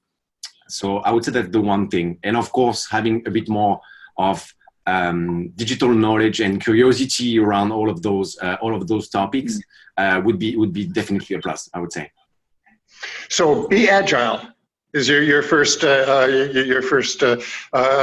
recommendation, and then secondly, be informed, be critical, be up to date, make it your hobby to follow what's happening in the digital world. The thirst to learn is something that we assess a lot. So really someone that has a growth mindset and is really ready and willing to learn new things and to move forward is really something that we assess a lot at Google, because we prefer someone that knows less but has a high appetite for growth rather than someone that knows a lot but feels in the comfort zone and then doesn't really do some extra effort to learn new skills. So I would say that's one of the most critical components in the talent pool. Well, I love that answer.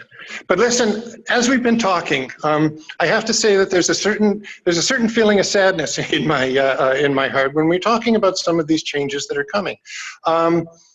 Like a lot of people in Malaysia and elsewhere, I love shopping.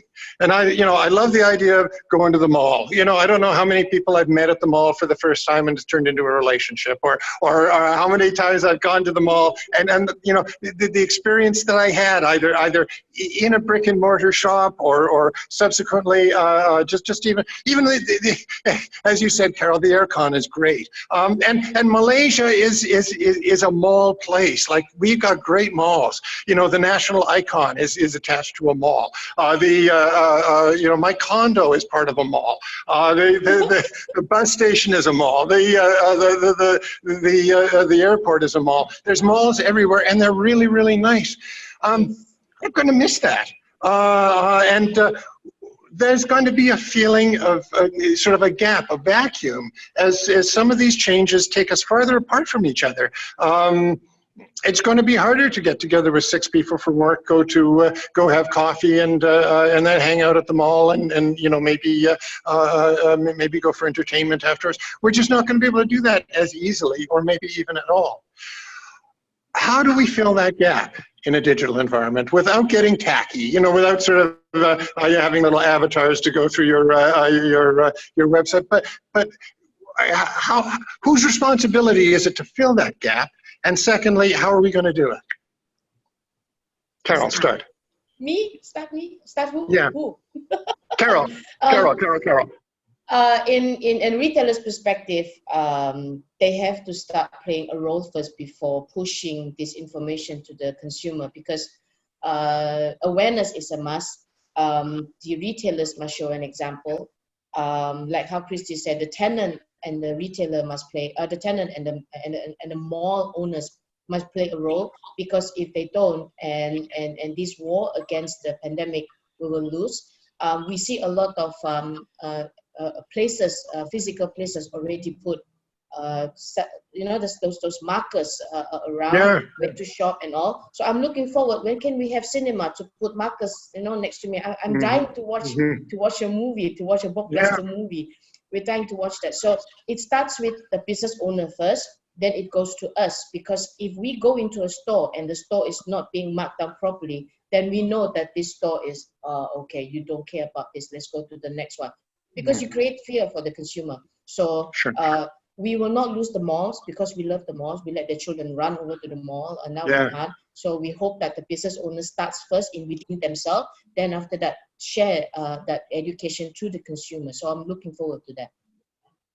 Christy, with your 25 stores, you're in a particularly difficult situation here with consumer mindset. Right now, the public health information on how long the virus will persist on fabrics and textiles is unclear. But it's one thing that people are being bombarded with information about, and that's going to be in the back of their mind. Some of the selling operations, you have trying on clothes, being able to measure to free alterations, exchange policy. These are things that may have to change and are going to be things that people miss. I don't, but I know a lot of people that I've gone out with. One of the things they love to do is to go to a clothing store and just try on many different outfits. May not buy all that much, but it's something they love to do. Have we lost that, or is there any way to sync that or to make that seamless with the digital environment? Well, I mean, I think there's a lot of technology out there that can enable clothing to be, represented on a camera with AR and so on and so forth. But those are not things that we're looking into immediately because they're costly, right? And this year it's just about survival. And I think the information that WHO has put out about sanitization and garments and so on and so forth is legit, and it's definitely things that we follow very closely. Our retail stores opened from the 5th of May after the sanitization process, and we've got clear markers in store, welcoming customers back to store. For every 160 square feet, we're limited to just one customer, and so there are a lot of I would say guidelines and processes to safeguard that fear and to really help the customer journey. Because for some, I mean, like I said, offline is not going to go away. Even even with malls, the formats might change, right? There will be a greater appreciation for outdoor natural sunlight. What you mentioned earlier about coffee. Perhaps we will not be sitting indoors having coffee, but nothing wrong with being outdoor in a garden, a rooftop garden, where the air circulates well and so on and so forth. So I think really all round it's about and no fitting rooms are allowed, by the way. So so for retailers, I think flexible exchange policies help, which should already be in place because of online shopping. So. All around, I think it's just about being able and adaptable to change, to make those necessary adjustments to serve her well. That stems really good. Great answer, thank you. Listen, I think we could go on all day. We could go on for the next 2 or 3 hours talking about this, and I can't wait until MCO is over so that we can all get together, sit outside in the garden, and have coffees together and do exactly that. But I must recognize the clock. Before I do, could I just ask you to do one last thing? Go around the table and in 20 seconds. Tell us what you think is the key takeaway from from our webinar today. What's the main thing that you'll remember and that you want other people who are attending the webinar to remember the most? Arthur, start with you. Thanks, Alan. So, okay, 20 seconds. So I would say my keyword will be omnichannel for sure, and meaning that one, go online and build an e-commerce website, because if you don't, you're going to lose a huge opportunity. Okay. So omni-channel and online presence, those are the key things to start with. Yeah, exactly. And bring your store online with Google My Business. Simple. Yeah. Good. Carol, one key takeaway in 20 seconds. Carol. Go online, go digital, go e-commerce, go to DingTalk. You want my number? 010. Take down faster. 766-4140. I won't type because I want you to listen. 010-766-4140. Under 20 seconds. Go ahead. Thank you. Excellent, Carol, and appreciate that. And we'll make that number. We'll make that number available. Word Labs will work on that and make that available in the post webinar content. Christy, finish with you. Get engaged in a community, whether it's e-commerce, whether it's Ori, get engaged and localize your content. So make meaningful purchases because they go a long way. Support Malaysian brands. Okay.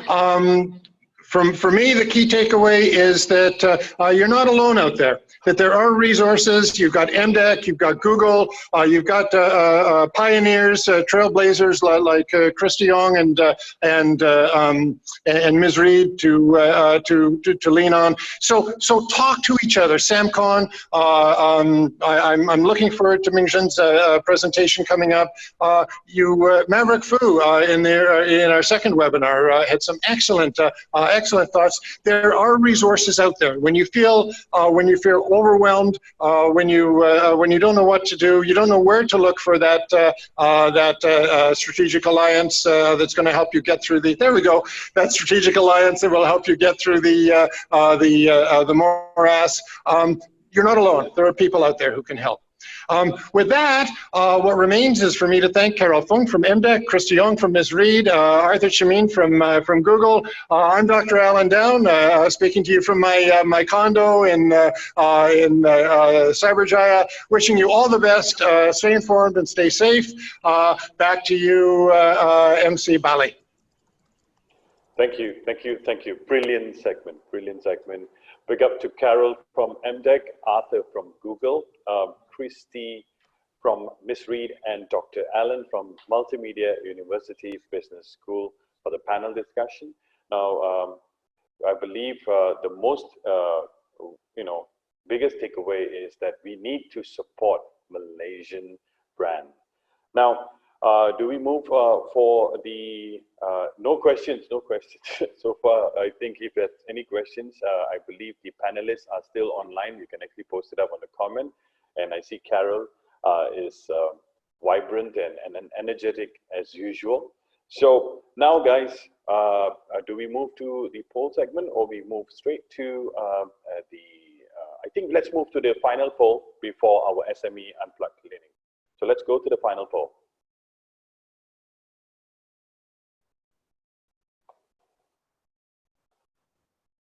Okay, 4 simple questions.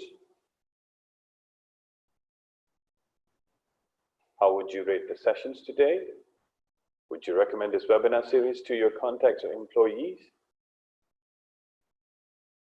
And the third one is, do you find the SME Unplugged clinic session helpful? And the last one, will you be attending similar events in the future? I know I will. So this is my opportunity to go digital.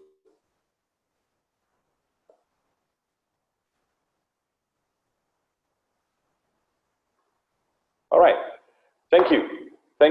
Now, final segment, SME Unplugged Clinic, with the topic of discussion, more channels, more sales. Sell at where your customers buy. Our doctor or practitioner for this clinic will be Ming-Zhen, lead merchant acquisition, Neowave Solutions. To start off, Ming is a frequent online shopper, passionate about e-commerce and data. Her role in Neowave Solutions is to share and educate ZP as a data technology platform, can enable sellers, manufacturers, also brand owners to sell both online and offline omni-channels.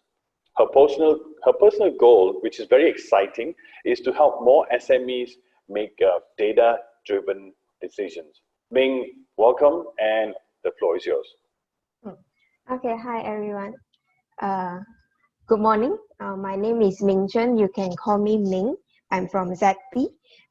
Today I'm happy to be here to be able to share with all of you on how you can start selling online easily, and how our product ZP is able to help you as seller, brand owners, or manufacturers to sell on multiple online channels easily.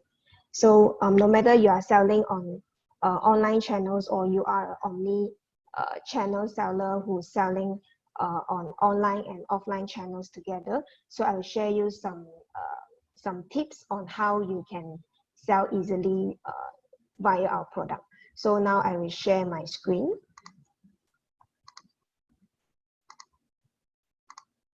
Okay. Sorry.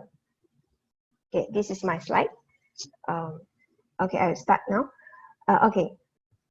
I believe some of the SME here are actually running an offline business, and because due to this MCO, you might want to move your products online, but you might not know where and how you can get started. So today I will share you some tips on how you can start selling online with the e-marketplace like Lazada, Shopee, Prestomo, and Lelong. And also, if you are already started selling on this e-marketplace, I will share with you how Zappy can help you to easily manage your product, stock, inventory, and customer across all these multiple channels via Zappy.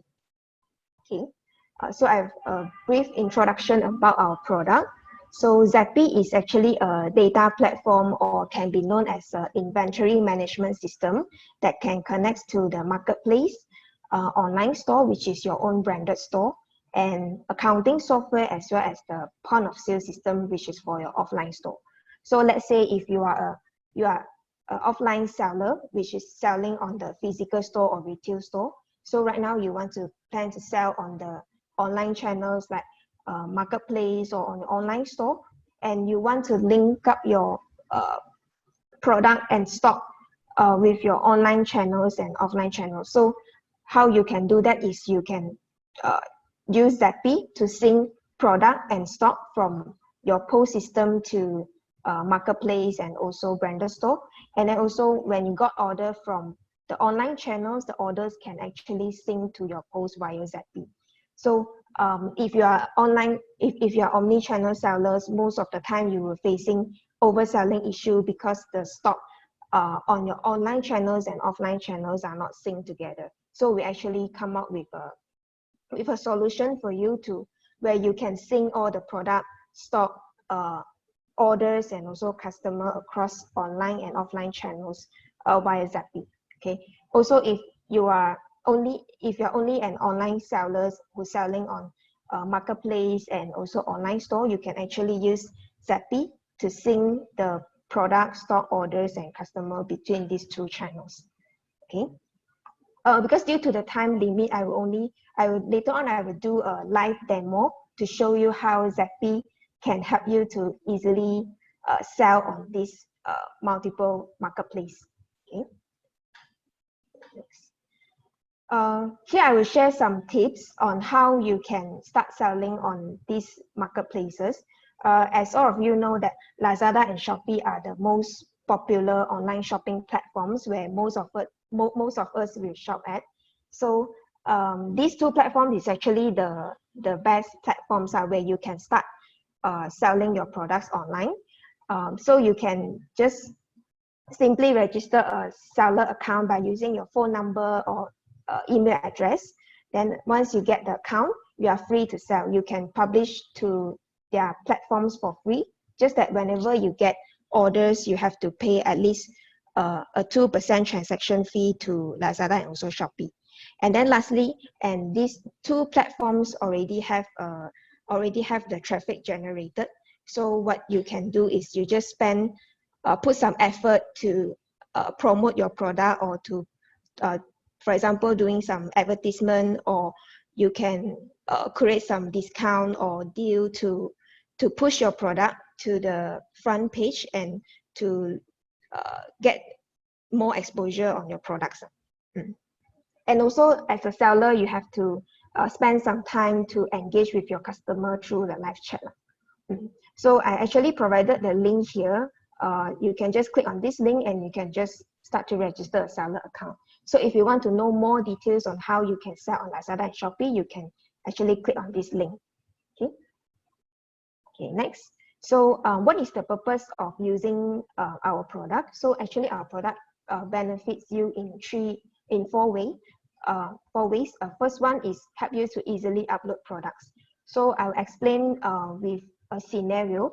For example, now you have a seller account on Lazada, Shopee, Prestomo, and Lelong. So total you have 4 seller accounts. So whenever you want to upload a new product, you have to log in 4 times, and you have to log in 4 times and you have to upload the same thing for 4 times. So if you are using Zappy, you can just upload the product in Zappy, and then you can sync to this 4 marketplace. Okay, and then the second one, we will do an auto centralized inventory update. So for example, you upload a product A with 10 units in Zappy. So when you sync to these 4 marketplaces, these 4 marketplaces will be showing 10 units for this product A. So whenever one platform sold 1 unit, for example, Shopee sold 1 unit, the Shopee order will sync back to Zappy, and then Zappy will auto minus 1 stock and push back the 9 stock to the 4 marketplace. So you don't need to actually log into each seller account to do the stock update. So our system will actually do the auto deduct stock and auto update stock. So and next is your customer service. So whenever you got the orders from all the marketplaces, the orders will actually consolidated into one page. Then from that page, you can easily see the orders for each of the marketplace. And then you can see order details and order status, all that. And the data driven is, we will also consolidate all the customer info into one page, so you can know who are your top customers and how many times they actually purchase from you and which channels they purchase from you. Okay. So right now I will share you a live demo on how you can easily sync product to the marketplace via Zappy.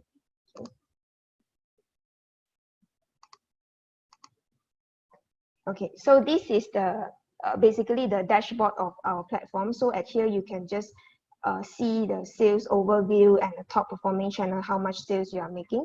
So I will just skip this step and I will go to this plugin page. So you can just start by adding the marketplace plugin like Lazada, Shopee, Prestamo, and Nano. For me, I will suggest you to start with Shopee first, because Shopee is more easy to register an account and it's more easy to upload a product there. So you can start with selling on Shopee. So I will add Shopee plugin here. Okay. So I'll go to this plugin, and first you have to key in your seller login email. And once you click in, you click save, it will direct you to the authorization page. Okay. Then after that, you can start to add product to your Shopee account via Zappy. So at first, you just go to this product page and add in a new product. Just key in the name, the description, SKU, price, stock, the package details, and the image. You can even create a variation also. Let's say you have different sizes or different colors. Okay. So because due to the time, I've already created a product here. Okay, for example, this t-shirt, I created this with 3 different sizes, S, M, L. So now I want to push this product to my Shopee account. So I'll just go to this plugin, and I just click the add products, and I select the category. Okay, this category is the same as in Shopee. So everything you can just do it in our platform without having to log into the Shopee seller account. So after I select the category, I click next, and I select this product. Okay, so the info just now, it will be auto fill in, so you don't need to fill in twice. Okay, so just so now you just need to fill in the other details that required by Shopee, for example, the brand, and then the material, and also the shipping fee. So for example, you already apply for the free shipping on the Shopee, then you can just skip this part. So after filling all the details, you just click save. So you just wait for a few seconds for the product to push to your Shopee account. Okay. Okay, now it turned to success status. So meaning this product already appeared in my Shopee account. So I can go to my Shopee account and check for this product. So this product already synced to my Shopee account. It's just synced within a few seconds. So you can see all the product image, the name, the SKU, and then also the price. Okay. So also for your information, our product allows you to set different product info to different marketplace for the same product. For example, on Lazada, I want to sell it at 100 ringgit. And then on Shopee, I want to sell it at 90 ringgit only. So you can actually set different product info in for different marketplaces. Okay, so whenever you get orders, all the orders will actually sync back to Zappy, and it will consolidate into one page. So for example, my Shopee, I already have some orders, so you can actually check out the order details like the customer name, phone number, address, and what items they purchase. Okay, then you can also print out the sales order. We actually have a sales order for you to print as an invoice for your Shopee customers. And then also we have you can export all the orders into an Excel file. And then also when we sync back all the orders from the marketplace to Zappy, we actually collect the customer data from the orders. So we consolidate into one. So here you can actually see those customer name and phone number and how many times they purchase from you. So if you click on one click, you can know who are your top customers who purchase from you the most. Then you can click on their customer profile to see what orders and which channels they purchase from you and what is the sales. Okay, and then you can also click on the WhatsApp button to for customer service. Let's say they need your help on when they didn't receive any orders from you, so they actually need your help. So you can just directly send WhatsApp from here. Okay, and then we actually generate some simple report for sales report and product report. For sales report, we actually break down into different orders like total orders, total sales per orders, and unpaid sales, cancel sales, and return sales. So you can actually know how much actual sales you are making on daily, monthly, or yearly. Okay, and then you can also filter the marketplace sales, and also you can select a specific date. Okay, and then for this graph, you can actually print to a PDF file.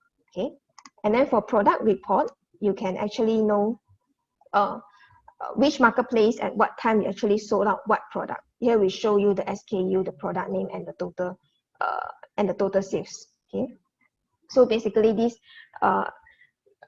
platform is help you to sync product, stock, orders, and customers across the multiple channels like marketplace, online store, accounting software, and point of sale system. Okay, so back to the slide here. So I'll just skip here, skip all the slide here because I already showed you the demo just now. Okay, so actually here I will share some onboarding scenario on how you can onboard to Zappy easily. I've list down different scenario. For example, you are a totally new seller. You just started selling on the marketplace. So you can start by register a seller account on Lazada and Shopee, Prestomo, and Lelong, and then you can just register a Zappy account and connect this seller account together into Zappy, and then you can start utilizing Zappy to sync product, stock, orders, and also customers. And also, if you already have a web store, like if you are using Shopify or WooCommerce, then you can also sync all the products from your web store to the marketplace via Zappy. Okay, or you already have using accounting software like AutoCount or SQL, which already have complete product and stock inside your accounting software, then you can actually pull all the product from your accounting software into Zappy. Then from Zappy, you can add the product to your web store and also to the marketplace. And lastly, if you are an offline seller who using this Zillnex point of sale system, you can actually sync all the products, or you can select selected product to import the product from your POS system into Zappy. Then from Zappy, you can select which item you can publish to the marketplace. So it can actually help you to easily sell on online channels and offline channels. Okay, and then also if you are already an online seller, then you can actually start to import all the existing product from Lazada and Shopee and import into Zappy. Then you can use Zappy to manage the product, the stock, orders, and customers. So you can refer to the slide here and to get started on different scenario. Okay.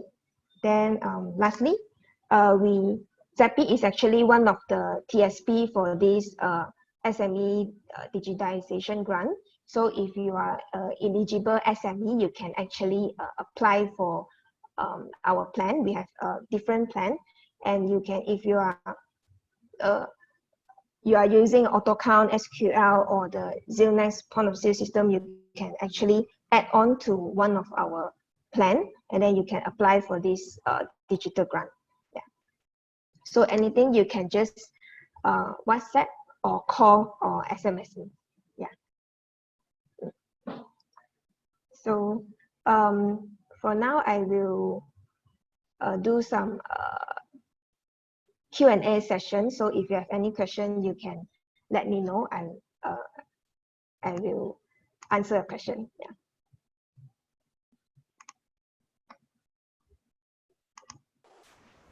Thank you, Ming. Thank you so much. Okay, so Ming, how long have you been actually working with this platform, Zappy? Around half year. Half year. Okay.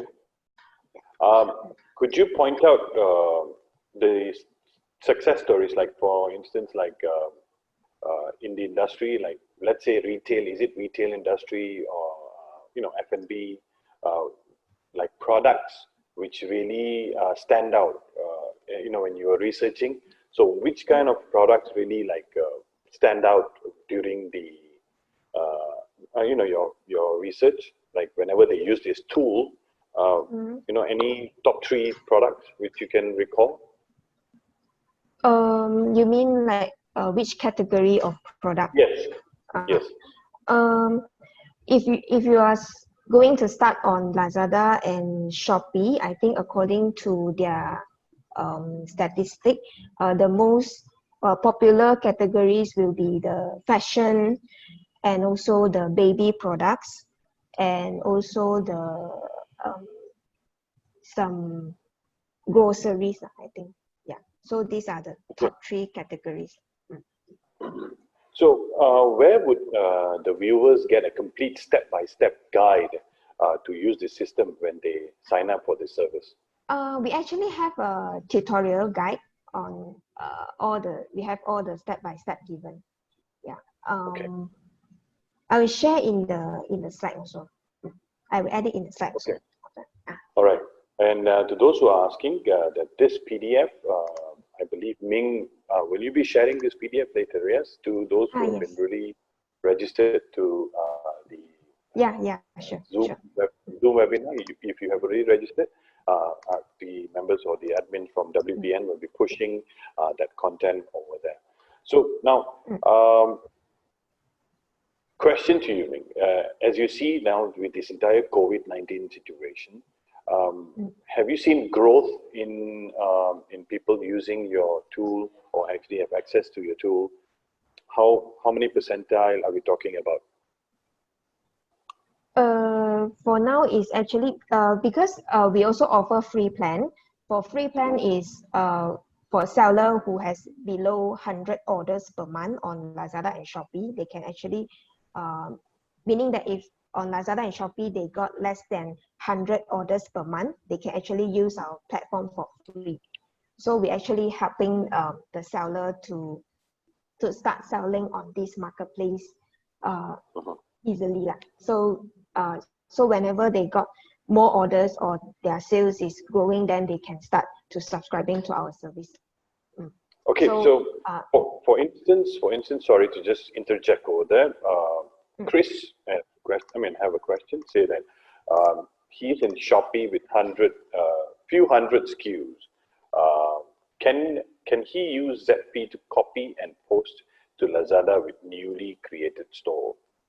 Yes, you can do so in Zappy. You just need to fill in the SKU for all the products in your Shopee first. So after you fill in all the SKU, you can just sync all the existing product from your Shopee account into Zappy. Then from Zappy, you can sync the product to your Lazada account. Yeah.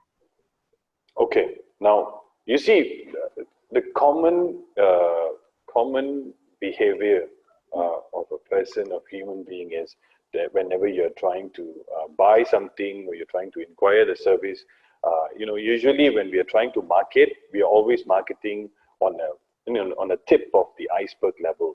So the question which they always post after that is, any indication on pricing?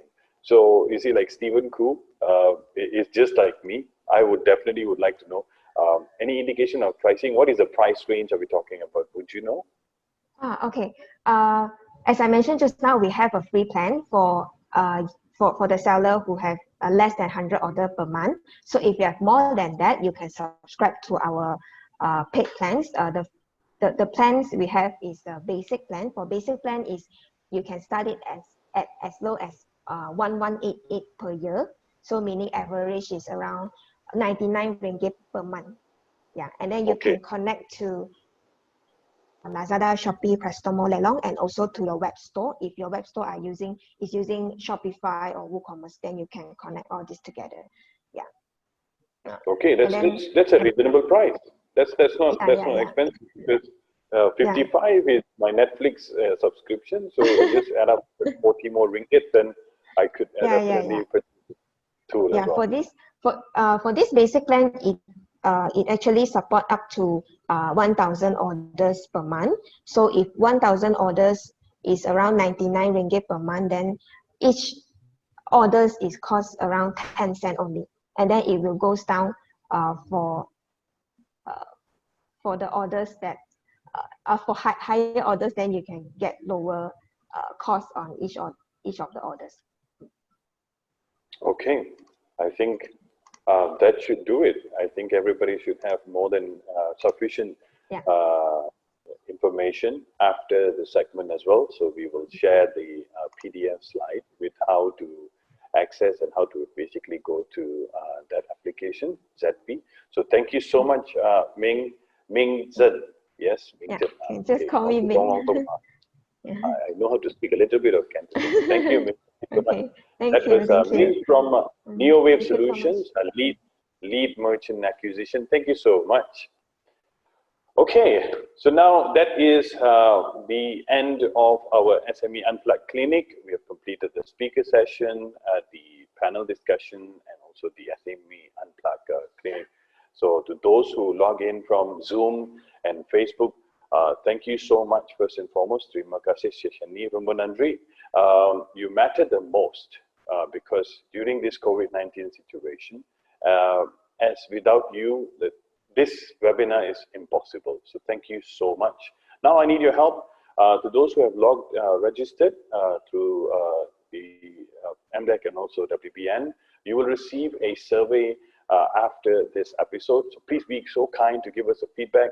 Don't mark it as just read and delete. Please, this plays a vital role during our reviews post this webinar. So you can actually go back and probably have lunch.